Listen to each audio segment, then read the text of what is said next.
Hi అండి, ఎలా ఉన్నారండి మీరంతా? మేమైతే చాలా బాగున్నాం.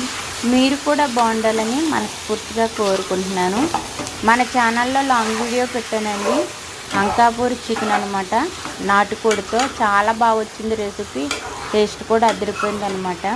మన ఛానల్లో ఇంకొక వీడియో కూడా ఉందండి, నాటుకోడి పులుసు నా స్టైల్లో ఎలా పెడతానో ఉంది, అది కూడా చూడండి. ఇంతకీ నాటుకోడి చికెను నాకు మాత్రం చాలా ఇష్టం అండి. నా చిన్నప్పుడైతే మా నాన్నగారు చాలా ఎక్కువ నాటుకోడి చికెనే చేసేవారు. ఎందుకంటే కోళ్ళు అవన్నీ కూడా ఎక్కువగా మేపేవారు. ఇంతకుముందు వీడియోస్లో చెప్పాను కదా, మా నాన్నగారు వ్యవసాయం చేసేవారు. ఆవులు, గేదెలు, మేకలు అన్నీ ఉండేవి అనేసి. కాబట్టి కోళ్ళు కూడా చాలా ఎక్కువే. అందుకే నాటుకోడి మాంసం అంటే మాత్రం నాకు బాగా నచ్చుతుంది. హెల్త్ కూడా చాలా మంచిదండి. మన ఛానల్ని లైక్ చేయండి, షేర్ చేయండి, సబ్స్క్రైబ్ చేయండి. బాయ్.